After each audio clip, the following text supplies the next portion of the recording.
Hey everyone, my name is Bree. Welcome to my channel. This channel is all about helping you heal your relationship with food while achieving your body composition goals.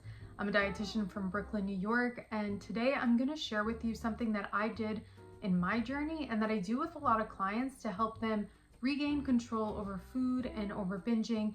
And then from this, they naturally were able to drop body fat. So stay tuned because we're going to go over step by step exactly what to do to break this vicious cycle. The most important thing when trying to heal your relationship with food is to notice patterns that are specific to you.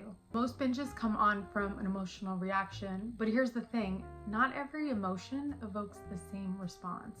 So you may not notice and call yourself an emotional eater, but when you start to pay attention to what emotion actually makes you eat, you realize that it's not all of them. I'll take myself as an example. I came to realize that even though I thought I emotionally ate and that it was from every emotion, turned out that when I was sad, I actually lost my appetite. When I was stressed, sometimes I would lean into food, sometimes I would lose my appetite and not want to eat anything. But when I was angry, I'm an angry eater. When I had a bad day, I was like, screw this, I deserve ice cream, I deserve a slice of pizza. I used feeling angry at the day or not feeling really happy or having some sort of fight with someone as an excuse to lean into food. And one thing that you're going to hear me say all the time is that awareness is the solution. So just being aware that this specific emotion, anger, causes me to lean into food helps me to control it. So now I catch myself feeling angry and then that pull to have ice cream, pizza, brownies, whatever. I'm able to kind of stop myself and talk myself through it of okay, the only reason why I want this is because I'm mad at this person or because I had a really crappy day. So a lot of times just being aware of it helps you to stop yourself. So now being aware that a certain emotion causes me to eat more or binge allows me to stop myself the next time. And then what happens is I naturally lose body fat because I'm putting myself in a calorie deficit, honestly, without even trying. I've just gained control. So here's exactly what I did, and here's what I do with my clients. You want to keep a note in your phone, and it's specifically for when you feel a binge coming on or when you have just binged. You want to go into your notepad and you want to write exactly what happened that led to that binge, what emotions you're feeling. Maybe you got in a fight with your significant other. Maybe you're feeling really frustrated, you're feeling angry, you're feeling sad. Really just do kind of like an emotional brain dump kind of thing. You want to also make sure that you're putting the date and you're time stamping it because it's important to see how many days a week that you're experiencing an emotional binge or pull towards food. And that's something that I didn't realize how often I was experiencing until I started figuring out my patterns. I was thinking to myself, how am I not able to lose weight when maybe one day a week I go a little off the rails?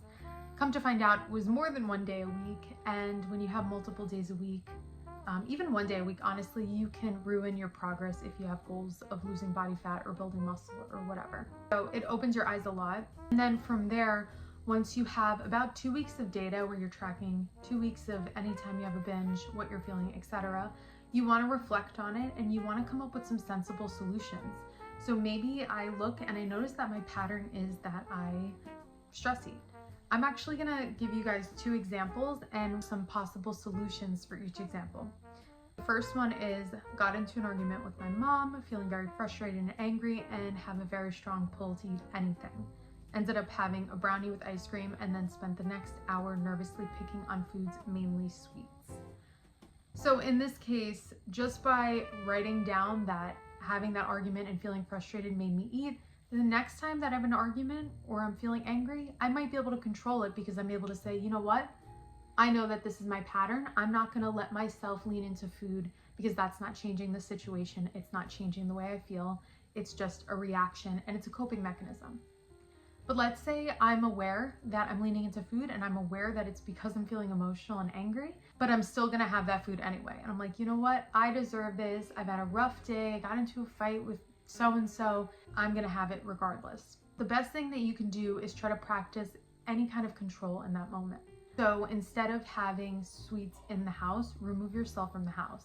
Tell yourself, you know what, I'm gonna take myself out for ice cream, or I'm gonna take myself out for a dessert at Applebee's, whatever. Move yourself from your home because it's worse when you start to pick at little things. But if you go somewhere, you sit down and you can actually appreciate that maybe 2 scoops of ice cream you got from Cold Stone or that chocolate, whatever sundae you get at Applebee's, at least there's an end point and you can just have it, go home and move on with your day. So it allows you to gain some sort of control in that moment. The other example that I have here is feeling extremely overwhelmed and stressed with work, have multiple projects to wrap up tonight and no time to cook, feel stressed and also hungry and prefer to just snack. Chips sound good and easy.